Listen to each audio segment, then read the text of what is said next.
Venant d'Algérie, le Jules Verne transporte en France du gaz saharien selon les accords passés en 1962 avec le Gaz de France, accord portant sur 500 millions de mètres cubes annuels. Les besoins en hydrocarbures dans le monde vont doubler d'ici 1970 et l'on considère que c'est quelques 500 milliards de mètres cubes qui pourraient être vendus à l'Europe au rythme de 20 milliards par an pendant 25 ans. Vous qui partez ou revenez de vacances, vous utilisez peut-être aussi du pétrole saharien qui entre pour 50% dans la consommation française. D'où viennent ces hydrocarbures?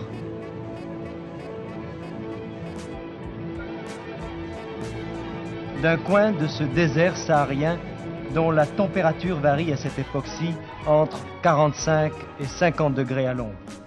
Cette terre brûlée par le soleil s'étend à perte de vue. Pourtant, à quelques 650 km d'Alger, un îlot de verdure qui n'existait pas il y a une dizaine d'années a surgi. C'est Hassi Messaoud, siège de deux grandes sociétés pétrolières, la SN Repal et la CFPA. Cette oasis artificielle est un monde à lui seul. Il en existe d'autres, mais celui-ci est le plus grand, le plus confortable. Tous les logements sont climatisés, il y a piscine, cinéma, restaurant. Le temps est venu d'appliquer nos propres choix.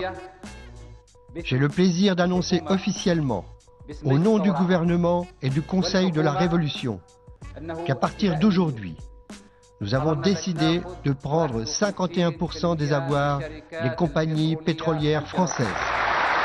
Bonsoir à tous et bienvenue. C'est Dérive sur BRT Télévision. Des rives comme les deux rives de la Méditerranée qui nous rapprochent. Des rives comme certaines exactions qui concernent l'argent et l'argent du pétrole notamment. C'est ce dont nous allons parler ce soir avec mon invité Ossine Malti. Bonsoir. Bonsoir. Vous êtes le bienvenu sur BRT Télévision.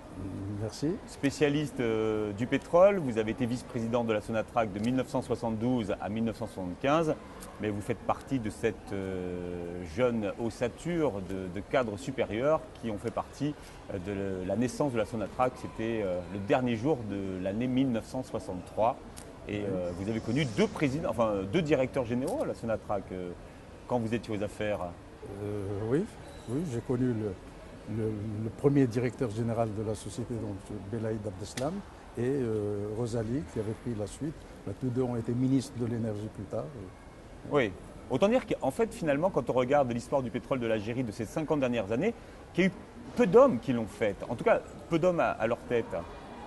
Oui, enfin, il y en a eu surtout un qui a marqué nettement la scène pétrolière algérienne, c'est Belaïd Abdeslam. Il est resté pendant de 1963 jusqu'en 1979. Il est resté soit PDG de la Sonatrach, puis ensuite ministre de l'énergie, et donc il a bien marqué le secteur. Puis bon, Rosalie, lui, est passé plutôt rapidement, et ensuite, il y a eu toute une série de... Je crois qu'ils en sont actuellement au 10e ou 11e PDG de la Sonatrach. Alors vous publiez vos souvenirs, l'histoire secrète du pétrole algérien aux éditions de La Découverte. L'histoire secrète du pétrole algérien est liée à la Sonatrach dont nous parlons. C'est le mythe algérien, l'entreprise de tous les Algériens. Quelle place elle représente aujourd'hui, la Sonatrach, en Algérie? C'est grâce aux revenus du pétrole que le peuple algérien, dans sa totalité, vit des ressources pétrolières qui sont générées par la Sonatrach, essentiellement. Pétrole, hydrocarbures, on va donner un chiffre. Aujourd'hui, qu'est-ce que ça représente, les hydrocarbures en Algérie? ça représente 98% des importations. Et comme tout est importé, donc on peut dire que 98% de ce que consomme le peuple algérien est couvert par les recettes pétrolières. Alors votre livre s'arrête à l'affaire de la Sonatrach, l'affaire qui explose en ce début d'année 2010. Qu'est-ce qu'elle évoque cette affaire pour vous? Est-ce que c'est une volonté de faire le ménage, peut-être d'apporter plus de transparence, ou est-ce que c'est autre chose qui se dessine derrière cette affaire? Une affaire qui quand même a coûté leur place au PDG, 3 vice-présidents et au ministre, l'ancien ministre de l'énergie, Chakib Khalil. Cette affaire qui a éclaboussé donc la Sonatrach en janvier de cette année, de 2010, n'est que la conséquence, ou plutôt que la fin de toute une série d'autres scandales qui ont été plus ou moins camouflés. Et là, bon, ça a éclaté au grand jour, parce qu'en réalité, beaucoup plus qu'une recherche de la vérité, beaucoup plus qu'une opération même propre, il s'agit d'un règlement de compte entre clans du pouvoir, c'est tout. Mais c'est-à-dire, pour être plus précis? Ben, vous savez, le pétrole et l'argent du pétrole, ben, c'est le nerf de la guerre, hein, comme on dit. Et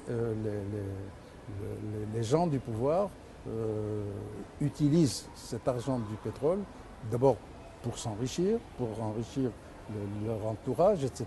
Et puis surtout pour renforcer leur pouvoir, soit en achetant des soutiens, en finançant des partis politiques à l'étranger, y compris en France. Par exemple c'est intéressant. Il y en a eu des scandales. Enfin, on en a parlé il y a encore quelques années, 7-8 ans, on a parlé des réseaux de M. Pasqua, etc. Enfin, la France-Afrique, la France-Algérie, bon, voilà. Aujourd'hui, avec le scandale de la Sonatrach, c'est la victoire de quel clan sur quel autre clan? Au sein du pouvoir algérien, il y a 2 clans. Il y a le clan du président et il y a le clan des généraux qui ont nommé ce président. Bon, ils se disputent donc le pouvoir. Le clan des généraux est piloté par le département du renseignement et de la sécurité, donc les services secrets, le DRS. Et là, incontestablement, c'est la victoire du DRS sur le clan du président. L'enquête de départ est diligentée par le DRS. Diligentée qui par le décapite DRS la tête de la Sonatrach. Oui, mais avec un but bien précis, c'était de prendre la direction de la Sonatrach. Parce que jusque-là, qu'ils avaient perdu depuis l'arrivée de Bouteflika. Exactement. Avec M. Khalil, qui était donc ministre de l'énergie, qui est un ami d'enfance de Bouteflika, donc à eux deux, ils contrôlaient totalement le secteur de la Sonatrach. Le dernier PDG qui avait été nommé par le DRS et qui était l'homme du DRS a été dégommé dès 2001, donc 2 ans après l'arrivée de M. Bouteflika au pouvoir. Et puis, bon, il y a toute une série de choses, et les relations avec les États-Unis qui ont joué un rôle. Il y a toute une série de choses qui ont fait que le DRS tenait à récupérer la Sonatrach, à reprendre le contrôle de la Sonatrach. On peut dire qu'aujourd'hui, en 2010, c'est ce qui est en train de se passer. Exactement. Et donc, pour prendre ce contrôle, il fallait se débarrasser de Khalil, du ministre, et de son équipe. Alors, on a trouvé ce motif-là, les détournements, alors que, bon, des corrompus et des corrupteurs, il y en a des 2 côtés. Hein. Dans les 2 clans, bon, mais cette fois-ci, c'est celui-là qui a gagné. Il y aura une commission d'enquête? Ah non, je doute. Non. Ça se terminera là-dessus.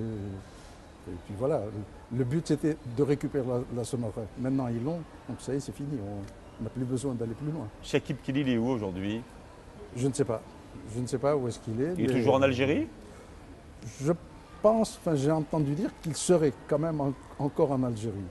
Visiblement, on lui a pas encore tout à fait laissé les mains libres. On ne l'a pas laissé encore partir apparemment, puisque on continue plus ou moins, enfin c'est le DRS qui continue encore à enquêter, à lui chercher des poux dans la tête, quoi. L'histoire secrète du pétrole algérien, c'est une histoire passionnante puisqu'on voit dans votre livre comment l'Algérie est devenue une nation pétrolière en 50 ans alors qu'elle n'en avait pas du tout l'apprentissage. À l'indépendance, les Algériens ne savent pas faire de pétrole en gros, en 62. Bien entendu. Donc ça commence en 56 par un coup de chance. Un coup de chance, non. Non. Il y a eu des travaux qui ont été entrepris. Il y a des géologues qui ont travaillé en Algérie. Et entre autres, il y en a un qui est fameux, c'est M. Kilian, qui encore dès les années 20 avait commencé à chercher du pétrole en Algérie et qui avait on était sûr qu'il y en avait. Bon, on ne savait pas où il était. Le Sahara, c'est grand. Exactement. On ne savait pas exactement où aller le chercher, mais on était certain qu'il y avait du pétrole.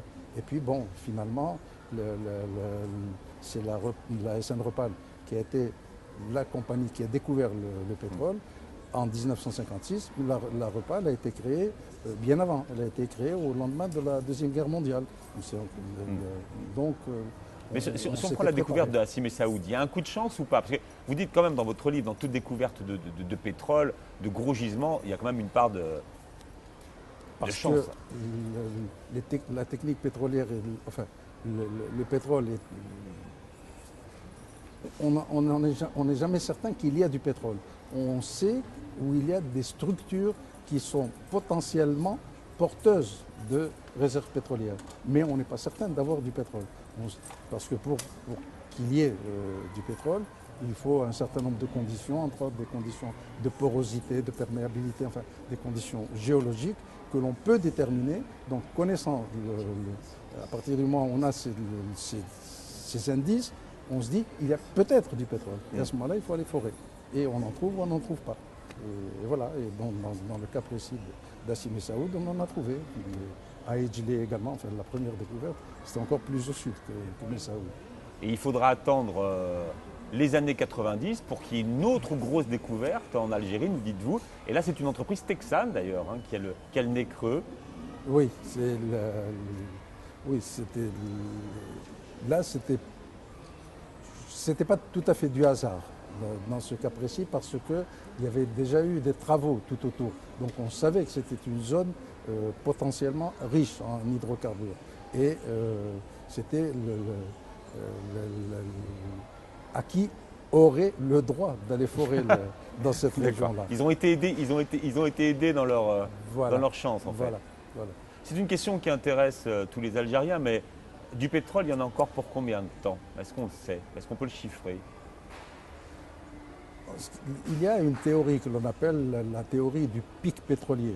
Et ça fait déjà une cinquantaine d'années que des scientifiques un peu partout disent ça y est, on a atteint le pic pétrolier, c'est-à-dire la production maximum au-delà de laquelle la production mondiale ne peut que commencer à chuter. Selon cette théorie, donc on atteint un maximum, puis ensuite un plateau qui dure à peu près une dizaine d'années, et au bout de 10 ans, ça commence à chuter pour revenir vers le... Bon, et on l'a annoncé déjà pour 1938, on l'a annoncé pour 1950, on l'a annoncé... le dernier pic pétrolier aurait dû avoir lieu dans les années 70 ou je ne sais pas quoi. Aujourd'hui, il y a d'autres théories qui disent non, ce sera encore peut-être dans une dizaine d'années. Personne ne le sait finalement. On ne sait pas, mais l'Algérie a du pétrole pour 50 ans, 100 ans? Je ne sais pas. Personne ne peut y répondre parce que d'abord, il y a le Sahara, il y a la Méditerranée aussi. Les recherches en mer, il n'y en a pas eu en Algérie. Donc, tout est encore possible.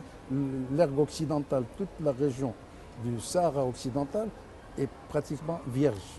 Il y a eu des travaux d'exploration, mais rien de très sérieux. On peut encore y découvrir beaucoup de choses. Alors on découvre du pétrole en Algérie en 1956 à Hassim Messaoud. Comment le pétrole va peser sur la résolution de cette guerre d'Algérie du côté français déjà? Il faut dire que la France à ce moment-là importait 100% de sa consommation en pétrole de l'étranger. Et donc avec la découverte de ce pétrole français, donc la France était de moins en moins dépendante, mettons, de l'étranger. En 1962, il n'y avait plus que 80% des besoins de la France en pétrole qui étaient importés. Donc, en 1956, quand on a découvert le pétrole, on s'est dit il faut essayer de garder le Sahara. Si on peut garder l'Algérie dans sa totalité française, ce serait parfait. Sinon, on se contentera du Sahara. On se contentera du Sahara. Alors comment est-ce qu'on fait pour garder le Sahara? Là, on a créé une structure que l'on a appelée l'OCRS, donc l'Organisation commune des régions sahariennes, qui est un organisme qui dépendait d'un ministère du Sahara qui a été créé spécialement en 1956, du temps d'un gouvernement socialiste de M. Guy Mollet. Et donc cet organisme avait pour mission de développer donc, la recherche pétrolière au Sahara, mais en même temps, on voulait faire du Sahara une entité distincte. Alors, les pays riverains avaient commencé à obtenir leur indépendance, le Niger, le Mali, etc. Bon, l'Algérie est venue beaucoup plus tard, précisément à cause de ce pétrole. Et on a essayé avec ces pays-là et avec une Algérie qui aurait pu être indépendante, mais une Algérie distincte du Sahara, donc exploiter plus ou moins en commun. Et tant et si bien que l'on a même passé une loi qui a changé le statut juridique du Sahara. Le Sahara, qui était jusqu'en 1956, juridiquement avait le statut de zone saharienne de l'Algérie, sont devenus les départements sahariens département français du Sahara. Enfin, on a modifié complètement la structure juridique et c'est avec ce tour de passe-passe que l'on a séparé l'Algérie du Sahara. On a ensuite créé, donc, on a fait des lois pour l'exploitation de ce pétrole. On a fait ce que l'on appelle le code pétrolier saharien. Donc, comme son nom l'indique, c'est le code, ce sont les lois qui régissent donc l'exploitation du pétrole au Sahara. Et ce code pétrolier saharien prévoyait entre autres, dans une de ces lois, la possibilité de transporter le gaz et le pétrole saharien à travers l'Algérie. Donc l'Algérie était bien un territoire distinct. C'est ce qui fait que tant que cette clause subsistait, enfin, ou tout au moins cette envie de séparer le Sahara de l'Algérie subsistait, du côté algérien, du côté du FLN, on ne pouvait pas décemment, on ne pouvait pas signer un accord quelconque avec l'État français. Mais est-ce qu'on peut dire que la question pétrolière a pris du temps et a fait que la question de la guerre d'Algérie a duré plus longtemps? Ah ben certainement, certainement. Puisque les découvertes ont eu lieu en 1956, tout de suite, en janvier 1957, on a procédé donc à cet éclatement de l'Algérie en deux entités distinctes, et la guerre a continué encore jusqu'en 1962. Et la meilleure preuve, c'est quand le général de Gaulle, le 5 septembre 1961, a déclaré officiellement au cours d'une conférence de presse que l'Algérie faisait partie intégrante, que le Sahara faisait partie intégrante de l'Algérie, que les choses sont allées ensuite très vite. Il a fallu quelques mois pour que l'on aboutisse aux accords d'Évian, qui ont donc scellé l'indépendance de l'Algérie. C'est clair, ça a duré plus longtemps. Il y en a qui disent que ça a duré 2 ans, 3 ans de plus, il y en a qui disent que ça a duré 6 ans de plus. Bon, il est certain que la guerre a duré quelques années supplémentaires. À cause de la question pétrolière. À cause du pétrole. À l'indépendance, est-ce que le pétrole algérien devient indépendant? Pas tout à fait. Sur le plan officiel de la souveraineté, oui. Le Sahara étant donc faisant partie de l'Algérie, donc tout ce qui s'y trouve relevait de la souveraineté de l'Algérie. Mais on a créé donc à Évian un organisme commun, un organisme paritaire au sein duquel les deux États, l'Algérie et la France, étaient représentés à parts égales, que l'on a appelé l'organisme saharien, auquel on a confié la mission de gérer les hydrocarbures en Algérie.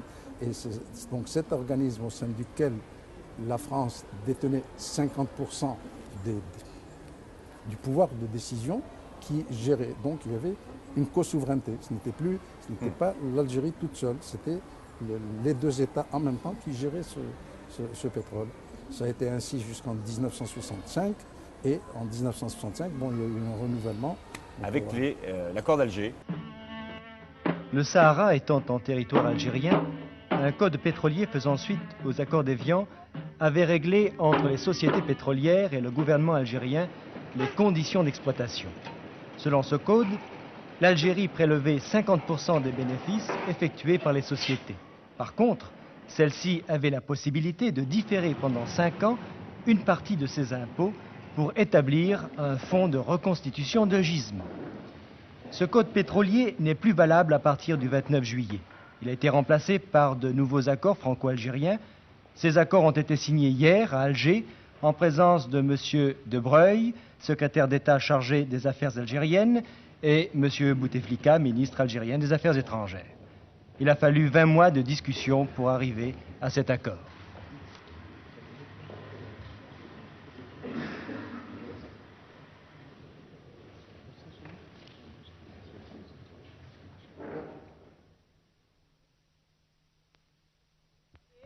Monsieur Abdeslam, le nouveau ministre algérien de l'Industrie, a suivi pendant 20 mois les discussions de ces accords franco-algériens. Nous l'avons rencontré à Alger. Quelle est la portée politique de cet accord entre nos deux pays? Je crois que la portée politique immédiate, c'est que la coopération est en bonne voie entre l'Algérie et la France.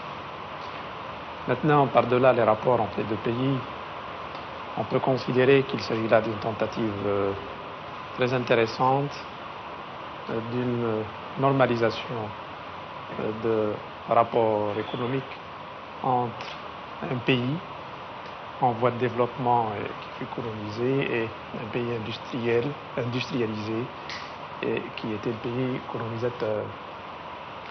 Le but vers lequel nous tendons, c'est d'arriver à situer nos rapports sur un plan de stricte égalité et dans le respect mutuel à la fois des intérêts, des aspirations et les options de chacun. L'accord d'Alger qui a été signé donc, le 29 juillet 1965, mais qui n'a fait que prolonger cette situation sous un autre maquillage, je dirais.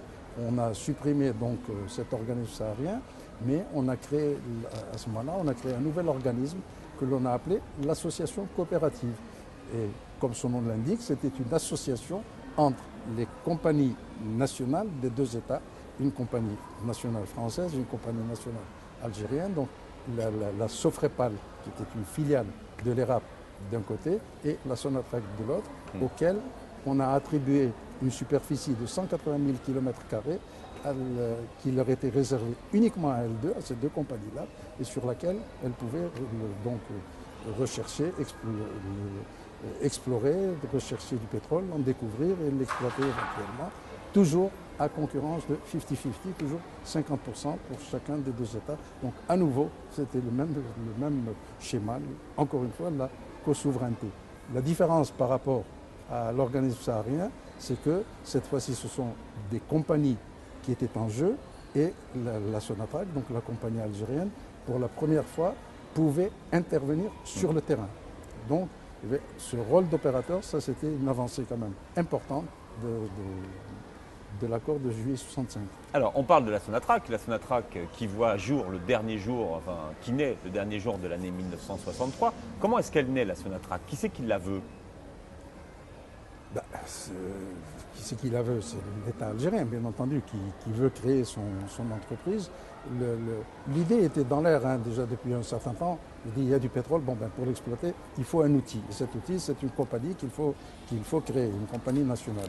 Bon, l'élément déclencheur qui a amené la création de l'entreprise, c'est ce que l'on appelle cette affaire Trapal.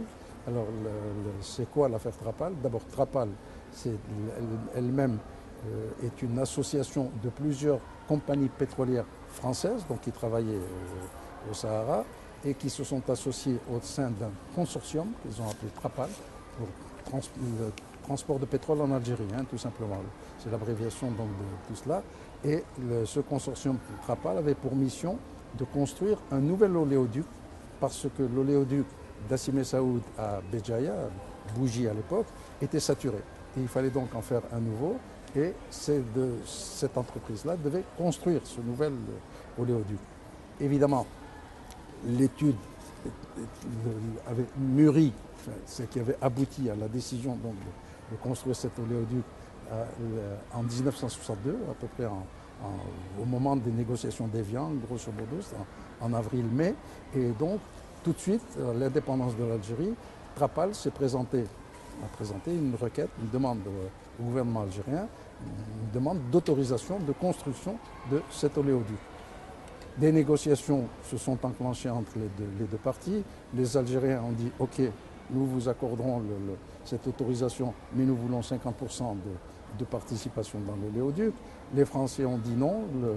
D'abord, non, on voudrait être tout seul. Et puis, bon, on veut bien vous accorder 10%. Bon, les discussions traînaient. Et finalement, les Algériens se sont dit, pourquoi nous ne le ferions pas nous-mêmes, cet oléoduc? Et pour construire un oléoduc, il fallait un outil, il fallait un organisme pour le gérer, le construire, etc. D'où l'idée de créer la Sonatrach. D'ailleurs, le contrat de construction de l'oléoduc a été signé avec une entreprise britannique avant même la création de la Sonatrach. Il a été signé en 1963, mais bien avant la création de la Sonatrach. Et bon, donc le 31 décembre 1963, la Sonatrach a vu le jour officiellement. Et son but, c'était uniquement le transport des hydrocarbures et la commercialisation des hydrocarbures. C'est même l'abréviation elle-même, Sonatrach, ça signifie Société nationale de transport et de commercialisation des hydrocarbures. Donc c'est comme ça que la Sonatrach est née. Alors qu'est-ce qui va changer avec l'arrivée au pouvoir du président Boumedienne après le coup d'État de 1965? Vous vous dites de lui que c'est un bâtisseur. Quel rapport avait-il avec l'argent du pétrole? D'abord, bien sûr, il a tout de suite compris l'importance, enfin, tout au moins la puissance que l'Algérie pouvait détenir, et lui en tant que président, bien entendu, grâce à l'argent du pétrole. Donc, pour renforcer son pouvoir et en même temps, bon, pour développer le pays, parce qu'il a quand même fait des choses dans ce domaine, il fallait donc développer la Sonatrach. Et c'est un peu cela qui explique, si vous voulez, la Sonatrach a connu un grand développement à ce moment-là, enfin, surtout compte tenu du fait que c'était une société en gestation. Le nombre de choses qui ont été réalisées était probablement inférieur au point de vue du volume en argent ou autre de ce que l'on réalise aujourd'hui, mais sauf qu'à l'époque, il y avait un petit noyau de personnes. Aujourd'hui, il y a 120 000 personnes qui travaillent à la Sonatrach. Et donc, voilà, je dis qu'il a été bâtisseur parce qu'effectivement, il a réalisé toute une série de choses, et dans le domaine pétrolier et dans d'autres secteurs. Bon, mais néanmoins, Boumedienne était un dictateur, hein, incontestablement. Et, bon, le pétrole, c'était lui et uniquement lui, hein, l'argent du pétrole. Personne ne pouvait s'en mêler, n'y avait droit de regard là-dessus. Alors vous révélez dans votre livre des côtés méconnus, des aspects de négociation entre les Algériens et les Américains, cette forme de diplomatie parallèle qui s'est développée sous Boumedienne. Et Boumedienne, pour négocier avec les Américains, fait appel à deux hommes. Il y a eu la guerre des 6 jours. Et au lendemain de la guerre des 6 jours, l'Algérie a rompu ses relations diplomatiques avec les États-Unis. Et ces relations sont restées rompues jusqu'en 1974. Donc pendant 7 ans, il n'y avait pas de relations diplomatiques.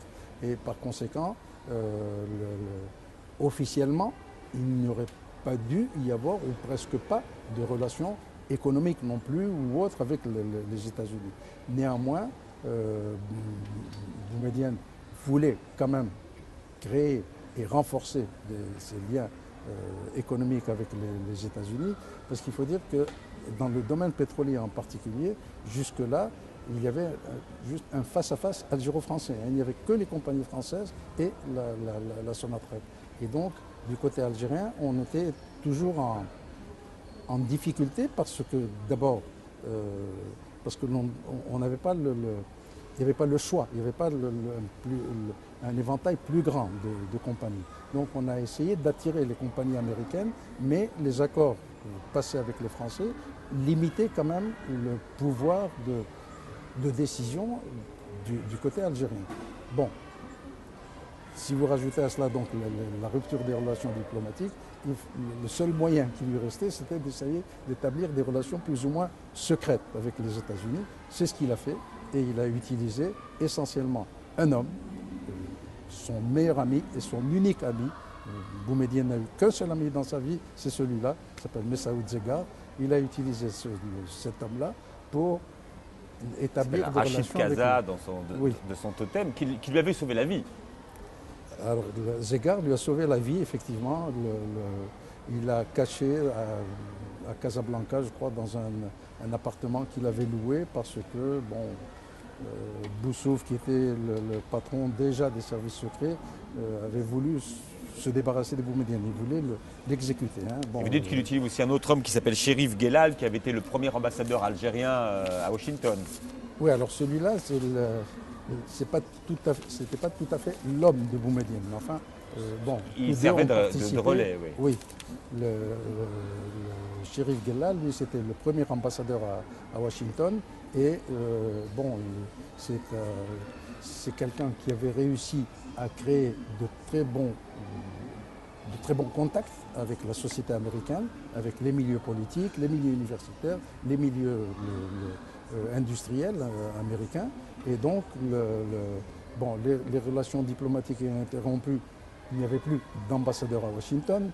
Il se trouve que là aussi, les zizanies internes au régime, M. Bouteflika, qui était déjà à ce moment-là ministre des Affaires étrangères, l'a limogé, tout simplement. Il ne voulait plus de lui. Et bon, Abdeslam, qui était ministre de l'Énergie, l'a récupéré et l'a nommé représentant de la Sonatrach à Washington, enfin aux États-Unis, et donc a utilisé tous les contacts et tout le carnet d'adresses qu'il avait, ce monsieur. Et de l'autre côté, Messaoud Zegar, donc l'homme de Boumedienne, lui faisait la même chose à un niveau encore plus élevé, puisque lui, il avait accès alors carrément à la Maison-Blanche. Et les messages passèrent. Vous racontez cette anecdote incroyable de cet astronome américain qui vient en visite officielle, enfin pas officielle, qui vient en visite en Algérie, porteur d'un message. Oui, oui, Frank Borman, et qui était l'invité de la Sonatrach. Hein. Il n'a pas l'invité de l'État algérien. Et la Sonatrach l'a invité officiellement pour venir raconter son aventure spatiale. Donc bon, il a fait une ou deux conférences, il a présenté un film, des images, etc. Donc c'était ça le but officiel, le but annoncé. Mais en réalité, Borman était venu parce qu'à ce moment-là, il y avait la guerre du Vietnam qui était en cours. Les Vietnamiens avaient pris des prisonniers américains et c'était le grand problème pour les Américains, c'était d'abord de récupérer la liste des prisonniers. Ils ne savaient pas combien de prisonniers américains détenaient les Vietnamiens et encore moins les noms. Ils ne savaient pas s'ils étaient morts, s'ils étaient vivants, etc. Et les Vietnamiens ne voulaient pas leur donner cette liste. Et les Américains ont demandé, donc, par le biais de Borman, qui est venu à Alger, qui a rencontré le président Boumedienne et qui lui a transmis ce message de M. Nixon, à savoir, est-ce que vous pourriez, vous, Algériens, intercéder auprès des Vietnamiens pour qu'ils vous fournissent cette liste et, ce que les Algériens ont fait. Ce que les Algériens ont fait. Et par la suite, c'est M. Zegar qui est allé aux États-Unis remettre cette liste donc, aux Américains. Et officiellement, aux yeux du monde entier, c'était un Algérien qui a joué le rôle de bienfaiteur, hein, qui a obtenu cette liste de prisonniers qu'il a fourni aux Américains. Bon. En réalité, c'était un donnant-donnant et en contrepartie, bon, les Américains ont consenti un certain nombre de choses. Ils ont fourni du blé à des prix très bas aux Algériens, des crédits, enfin, toute une série de choses. Le temps est venu d'appliquer nos propres choix. J'ai le plaisir d'annoncer officiellement, au nom du gouvernement et du Conseil de la Révolution, qu'à partir d'aujourd'hui, nous avons décidé de prendre 51% des avoirs des compagnies pétrolières françaises.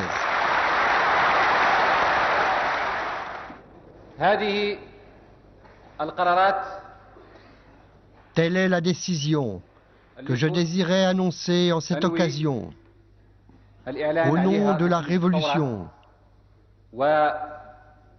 au nom du gouvernement et au nom du peuple algérien. Alors le coup d'éclat du président Boumedienne, c'est la nationalisation surprise des pétroles algériens. Il faut dire qu'il y avait eu une première vague de nationalisation quelques années avant, après la guerre de 6 jours. Et là, en 1971, le président algérien, sans prévenir personne d'ailleurs, décide la privatisation du pétrole algérien. Comment est-ce que vous l'apprenez, vous? Par hasard, comme on le sentait. Hein, vous étiez dans l'air. non, pas encore. Vous n'étiez pas encore vice-président. Non, je n'étais pas encore. J'étais président de la Repal à ce moment-là, j'étais directeur général de la Repal. Et on sentait qu'il y avait de la nationalisation dans l'air. Ça faisait déjà 1 an et demi que des négociations duraient pour la révision de l'accord d'Alger de juillet 65, dans lequel il était prévu qu'il serait révisé au bout de 5 ans, donc en 1970. Les négociations ont démarré déjà en 69 et ont duré 1 an et demi pratiquement, donc jusqu'à la fin de 1970, sans qu'il n'y ait un résultat quelconque. Comme parallèlement à cela, les choses étaient en train d'évoluer et d'évoluer très vite à travers le monde et dans le domaine pétrolier, partout il y avait eu des avancées spectaculaires au Moyen-Orient, en Amérique du Sud, dans d'autres pays africains. Partout, les prix étaient en train d'évoluer. Les compagnies pétrolières présentes dans tous ces pays-là étaient cédées de plus en plus de leur pouvoir aux États producteurs, sauf il n'y a qu'en Algérie que les choses ne bougeaient pas et on espérait toujours les faire bouger dans le cadre donc de ces négociations algéro-françaises, puisque, encore une fois, c'était un face-à-face purement algéro-français. Et du côté français, visiblement, on n'était pas décidé à céder sur ce plan-là. Des négociations ont duré 1 an et demi. 18 mois, c'est long de négociations. M. Bouteflika est venu, je ne sais pas, une vingtaine de fois à Paris. Et M. Xavier Ortoli, chef de la délégation française, est venu autant de fois à Alger sans que ça ne débouche sur quoi que ce soit. Donc, puis finalement, les Algériens ont décidé de la nationalisation. Donc, mais est-ce qu'on sait qui a influencé Boumedienne? En ce qui concerne le principe de la nationalisation, ils sont 2 hommes à avoir décidé ça. C'est Boumedienne et Abdeslam. Ce sont eux qui ont décidé. Qui était ministre de l'énergie à l'époque. Qui était ministre de l'énergie. Bouteflika, qui était ministre des Affaires étrangères, n'était pas tout à fait chaud pour la nationalisation. Lui aurait voulu que les choses continuent en l'état. La grande différence, si vous voulez, parce que ce qui a été nationalisé, c'est les gisements de pétrole ont été nationalisés à 51% simplement. C'est-à-dire que l'Algérie voulait simplement avoir le contrôle donc, des opérations. Les gisements de gaz à 100%, chose qui avait été déjà admise dans l'accord de juillet 65, donc 5 ans auparavant. Et les gazoducs et oléoducs, donc le transport terrestre, a également été nationalisé à 100%. Bon, donc la différence dans les conceptions entre celle de Bouteflika et celle de Abdeslam et Boumedienne, c'est que de ce côté-ci, enfin Abdeslam et Boumedienne voulaient donc acquérir 51% sur l'ensemble des gisements. Bouteflika, lui, pensait qu'il pourrait obtenir 51% sur la totalité, sachant que quelque part, il y aurait un 20% et ailleurs, il y aurait un 80% ou quelque chose comme ça, la moyenne de cet ensemble de pourcentage donnant un 51%. Ce qui aurait voulu dire que sur certains gisements, les compagnies françaises, entre autres, c'était la proposition française, que les compagnies françaises se concentrent sur Hassim et Saoud, détiennent pratiquement la totalité d'Hassim et Saoud, et que le reste de l'Algérie, enfin le reste des gisements sahariens, soit cédé à l'Algérie, et la moyenne faisant donc grosso modo ce 51%. Et c'était ça la grosse différence. Et, bon. Alors dans votre livre, vous racontez bien sûr comment du jour au lendemain, comment pendant la nuit, avec cette annonce de la privatisation, de nationalisation des pétroles algériens, vous vous préparez à reprendre les clés d'Hassim et Saoud, par exemple. En ce qui concerne la prise en main totale d'Hassim et Saoud, ça s'est intervenu le 1er mai 1971. Et vous racontez que ça s'est passé en une nuit. Oui, en une nuit, effectivement. Que les équipes algériennes sont arrivées. Oui. C'est dans la matinée du 30 avril que les représentants de la Compagnie française des pétroles, donc de la CFP, m'ont annoncé à moi, puisque c'était moi qui étais responsable d'Hassim et Saoud, dit « Nous partons ce soir, nous quittons l'Algérie ce soir, nous nous retirons. » Et alors il fallait, en quelques heures, il fallait préparer la relève et prendre la suite des choses. Alors, je ne vous dis pas, la manière dont les choses se sont passées, c'est folklorique. Bon, c'est dans votre livre, il faut voir comment... Quand vous réunissez les gens et que vous leur demandez qui est capable de prendre la tête de tel ou tel service, les gars ne savaient même pas qui était à la tête de ces services. Ils leur disaient, c'est qui le chef du service forage? Je ne sais pas, je crois que c'est Bertrand, je crois que c'est Paul, je crois que c'est Pierre. Bon, et au bout d'un moment, l'unanimité se faisait sur Bertrand. Donc on pense que c'est Bertrand qui... Parce qu'il ne savait rien. Il leur a dit, bon, Bertrand s'en va demain matin. Est-ce que vous avez quelqu'un pour le remplacer? Ben oui, je pense que Mohamed serait le meilleur. Non, peut-être que Kader, lui, est peut-être un peu... etc. Et puis l'unanimité se faisait autour de Saïd. Bon, allez hop, Saïd, tu es chef de service. C'est comme ça que les choses se sont passées. Hein, alors, de ce que vous avez vu, puisque vous étiez aux affaires sous Boumedienne, à quel moment, on va dire que la gabegie sur la rente pétrolière algérienne a commencé? La gabegie, non, mais plutôt l'accaparement des ressources pétrolières a démarré très tôt. Hein. Déjà, comme je l'ai dit, avec Messaoud Zeggar, qui était donc l'homme de Boumedienne, lui, Chérif Guellal et d'autres ont déjà exploité le filon maintenant. Mais la corruption était quand même limitée, d'une part, et puis elle était téléguidée. Hein. On savait à quoi servait l'argent. Oui, à quoi servait cet argent. Les choses ont... la corruption a évolué d'une manière astronomique avec l'arrivée de Chadli Benjedid au pouvoir. Et alors, avec l'arrivée de Bouteflika, alors ça a explosé. Maintenant, c'est tout le monde hein,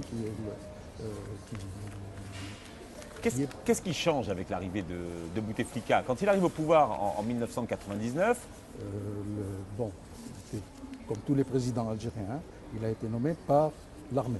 L'armée qu'il a choisie, ce sont des généraux qui l'ont nommé. Sauf que, évidemment, on nomme un président, mais c'est un président de façade. Hein, c'est une marionnette que l'on met là et il a des pouvoirs, mais il a des lignes rouges à ne pas franchir. Et donc, alors pour bien lui faire comprendre ça, parce que lui pensait probablement être plus malin qu'eux, en disant moi je suis un ancien ministre des Affaires étrangères, moi j'ai connu Kissinger, j'ai connu enfin, beaucoup et donc je vais les avoir à la longue ces gens-là. Donc, mais eux, alors pour le mettre en position de faiblesse d'emblée, ils se sont arrangés pour que les autres candidats à l'élection se retirent la veille du scrutin, donc ils se retrouvaient élus, mais mal élus. Et donc, à ce moment-là, c'était déjà le premier clash, si vous voulez. C'est à partir de là qu'a démarré un peu cette lutte de clans. Et je dis, bon, maintenant, pour pouvoir s'affirmer vis-à-vis de ces gens-là, il avait certes officiellement le soutien du peuple algérien, mais un soutien qui avait été bien entaché d'irrégularité. Et puis, bon, comme on dit en Algérie, les Algériens votent, mais l'étranger élit le président. Donc, il lui fallait des soutiens étrangers. Et le soutien, quel meilleur soutien pouvait-il avoir que celui du président des États-Unis? Donc, ce qui fait que d'emblée, il a commencé à pencher vers les Américains pour essayer d'avoir le soutien de George Bush. Hein, Alors, il va chercher un vieil ami, Chakib Khalil, qui est un ami d'enfance. Hein, ils se connaissent d'où? Ils se connaissent déjà depuis Oujda, depuis qu'ils étaient jeunes. Hein. Ils ont été à l'école ensemble, ils sont nés tous les deux à Oujda, ils ont grandi là-bas. Bouteflika vivait chez Khalil, chez lui à la maison, parce qu'au sein de la famille de Bouteflika, le père de Bouteflika était marié à 2 femmes. Et donc il y avait une atmosphère pas très bonne au sein de la famille, tant et si bien que Bouteflika était pratiquement toute la journée chez son ami Khalil. Ils mangeaient chez lui, ils dormaient chez lui, ils allaient à l'école ensemble, ils jouaient ensemble. Bon, ils ont grandi ensemble. Hein, et ensuite, en 1956-57, bon, ils se sont séparés.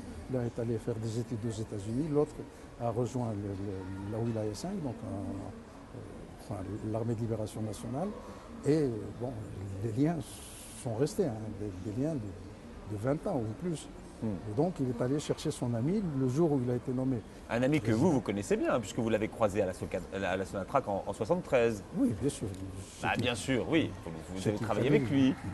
Enfin, quand Chakib Khalil est arrivé à la Sonatrach en 1973, c'est la première fois qu'il mettait les pieds en Algérie d'abord. Hein. Il est de parents algériens, mais il avait de tout temps vécu au Maroc. Quand il a quitté le Maroc, c'est pour aller faire des études aux États-Unis. Il a obtenu un diplôme d'ingénieur et même un PhD, un doctorat aux États-Unis. Il a ensuite travaillé dans une entreprise américaine. Il n'a pas pensé venir en Algérie. Nous sommes allés le chercher aux États-Unis. Au cours d'une mission, un des premiers ingénieurs également de la Sonatrach, qui lui-même avait fait ses études aux États-Unis, qui le connaissait, qui l'a vu et qui lui a dit pourquoi tu ne viens pas nous rejoindre toi aussi à la Sonatrach. Bon, c'est comme ça qu'il est venu donc en 1973. Et je trouve qu'à ce moment-là, moi j'étais déjà directeur de la production et c'est moi qui l'ai accueilli au sein de la direction de production. Hein, Bon, alors en tout cas, ce n'est pas vous qui l'accueillez en 1999, mais c'est le président Bouteflika qui va le chercher. Il travaille aux États-Unis. Chekib Khalil, vous racontez dans votre livre, traîne un peu les pieds pour venir. Hein. Il y met une condition financière. Chekib Khalil a passé donc entre 73 et 79, grosso modo, jusqu'à la mort de Boumediene. Il est resté en Algérie, il est reparti à nouveau aux États-Unis à ce moment-là. Et là, il a été à la Banque mondiale, il a obtenu donc un poste à la Banque mondiale. Il y est resté encore une vingtaine d'années, donc jusqu'en 1999. Et c'est lors de l'Assemblée générale des Nations unies d'octobre 1979 que M. Bouteflika est allé à New York pour participer à cette réunion. Et comme il était en train de constituer son équipe, il devait avoir déjà en tête, bien entendu, qu'il prendrait Khalil, son copain. Il l'a rencontré à cette occasion-là et il lui a proposé donc de le prendre. La condition financière qu'a posée Khalil, c'est qu'il était sur le point, je pense, de terminer son mandat à la Banque mondiale. En fait, tout au moins, s'il quittait la Banque mondiale à ce moment-là, sa retraite aurait été amputée d'un certain nombre de points, ou enfin, il aurait eu une perte financière, mettons, sur sa retraite. Et il a exigé de Bouteflika, il dit bon, d'accord, je veux bien venir, mais à condition que tu prennes la différence. La différence, que je n'y perde pas d'un point de vue financier. Voilà. Vous racontez dans votre livre que finalement, Chekib Khalil est celui qui a failli vendre les pétroles algériens aux Américains. Ah oui, ça incontestablement. Ce Chekib Khalil est arrivé pour moi, et pas uniquement pour moi, hein, il y a énormément de gens en Algérie qui y pensent, au sein du pouvoir lui-même. Hein, c'est-à-dire, on arrivait à une privatisation. Non, que Chekib Khalil était envoyé par les Américains pour transférer le secteur pétrolier algérien aux Américains. L'homme de bouche. Ah oui, ça c'était la mission dont il était chargé. Ça, les gens sont convaincus, personnellement j'en suis convaincu. Hein, et donc il a tout fait pour aboutir à cela. Et il a donc créé cette loi en 2001, tout de suite dès son arrivée, en parallèle avec une nouvelle loi qui venait d'être mise en place aux États-Unis. Et la loi algérienne n'est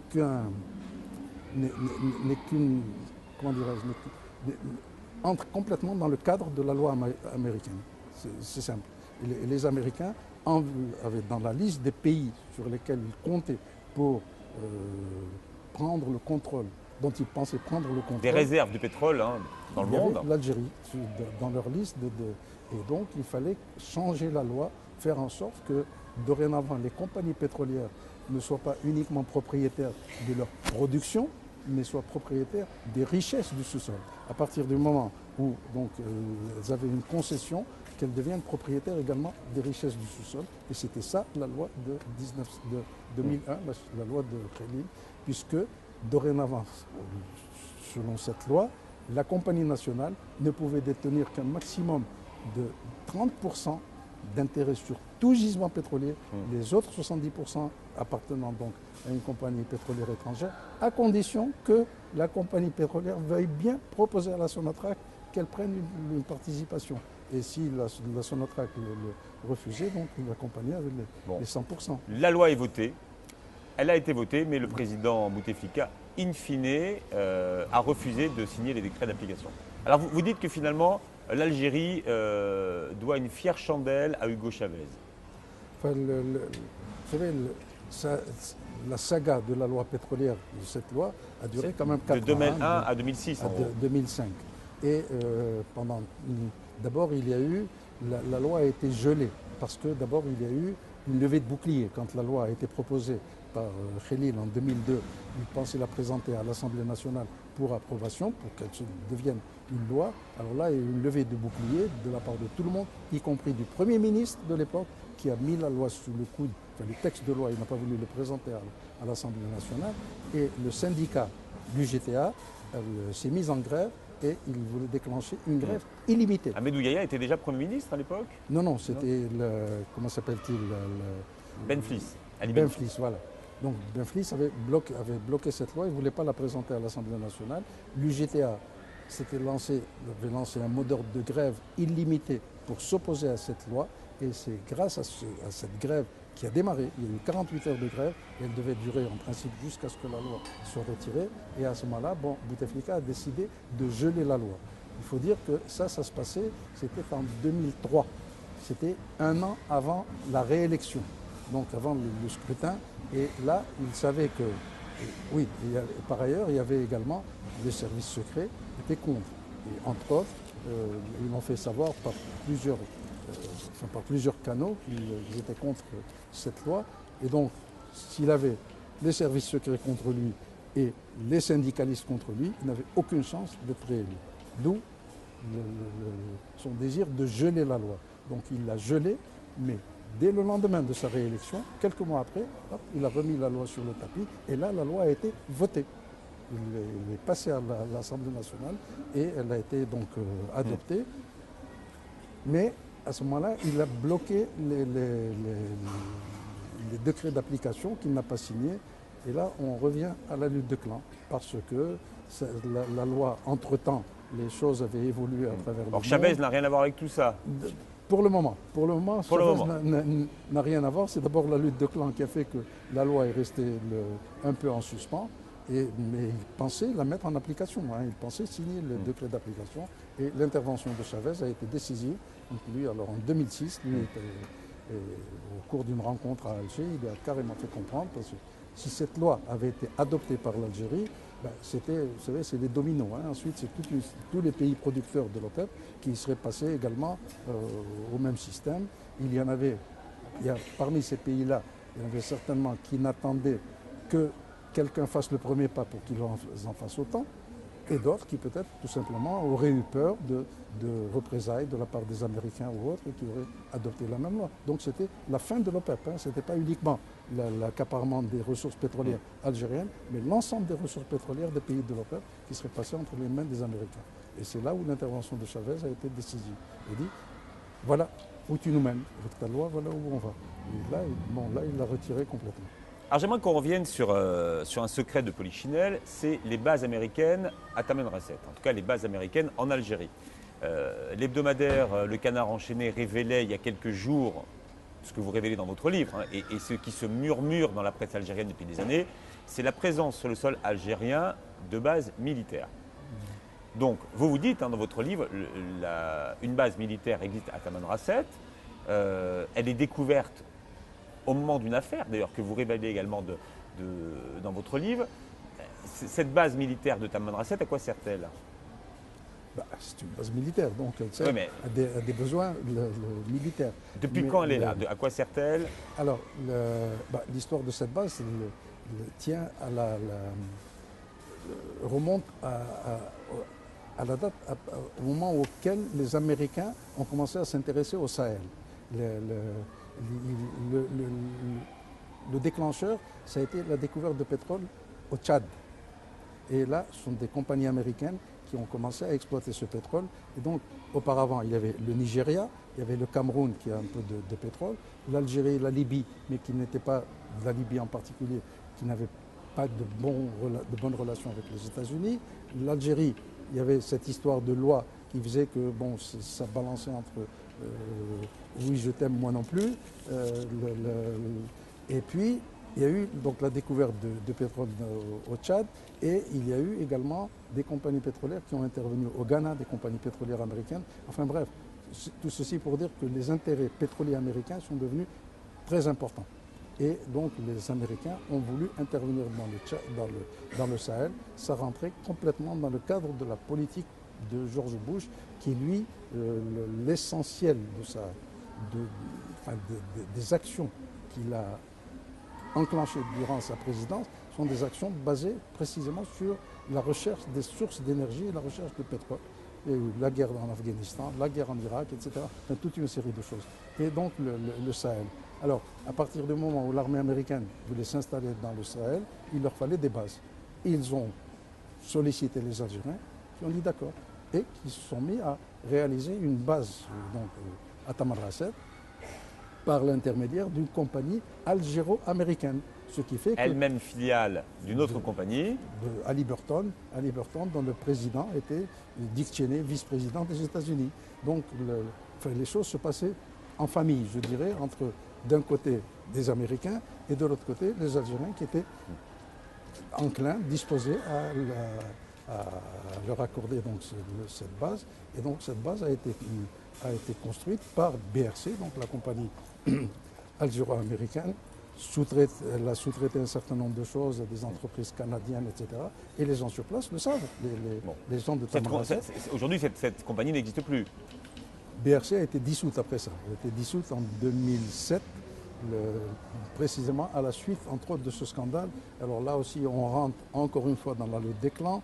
D'un côté, on révèle qu'il y a une base qui a été créée. De l'autre côté, alors pour se venger, l'autre côté révèle qu'on a acheté ce que l'on a appelé des mallettes de commandement chez les Américains, des sortes d'ordinateurs super sophistiqués dans des mallettes dont disposaient tous les officiers supérieurs de l'armée algérienne, tant et si bien que tous les secrets de l'armée algérienne étaient entre les mains de la CIA, etc.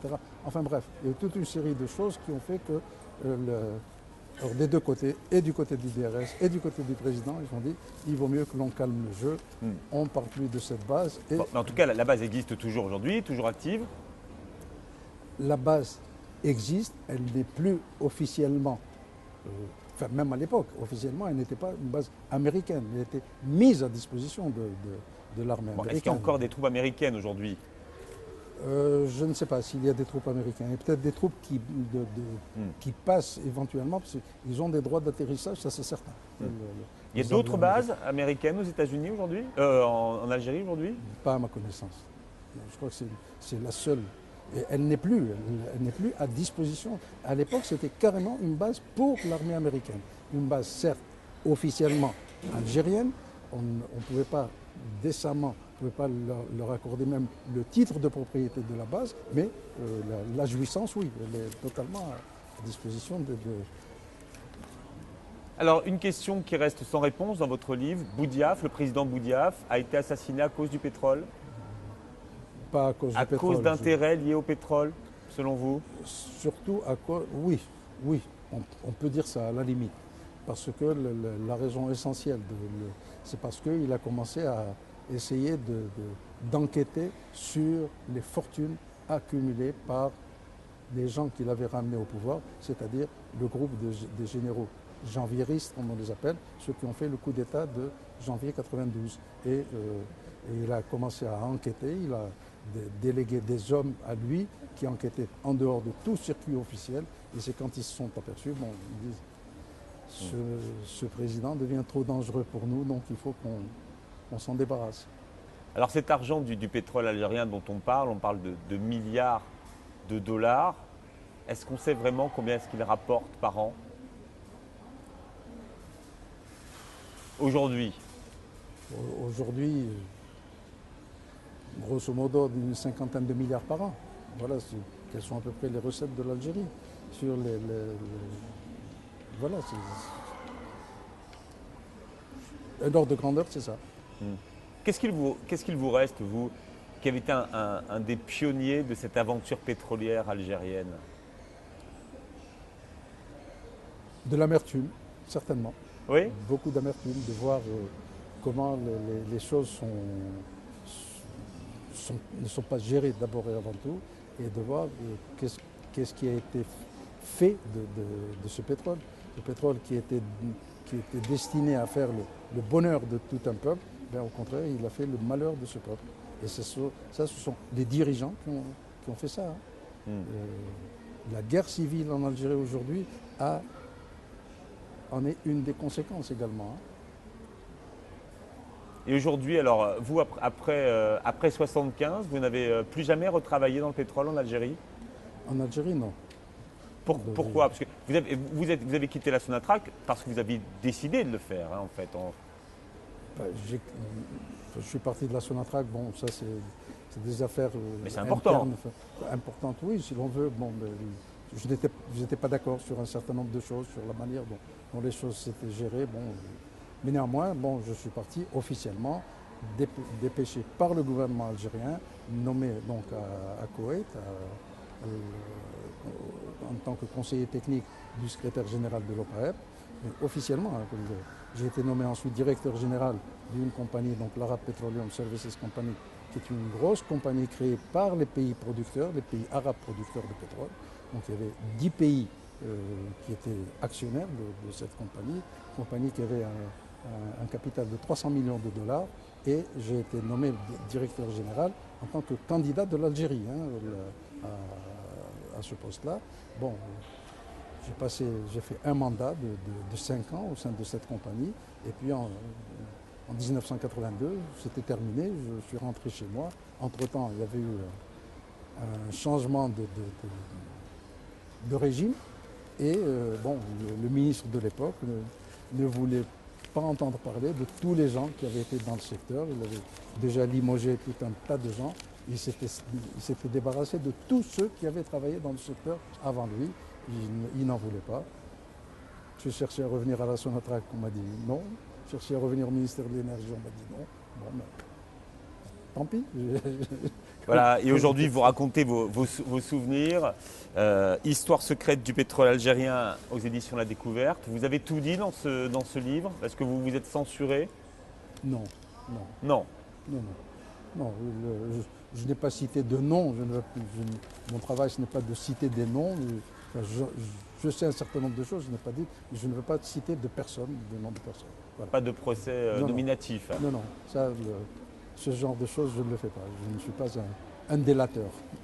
Merci d'être venu nous voir au Cine Malti. Et puis merci à la Cité des Sciences et de l'Industrie de nous avoir accueillis aujourd'hui au sein de cette exposition permanente sur les énergies, avec devant nous un mur d'images interactifs sur une exposition qui a ouvert il y a quelques jours. Merci à vous de nous avoir regardés, de nous avoir suivis. À très bientôt et bonne soirée sur Berbère Télévision.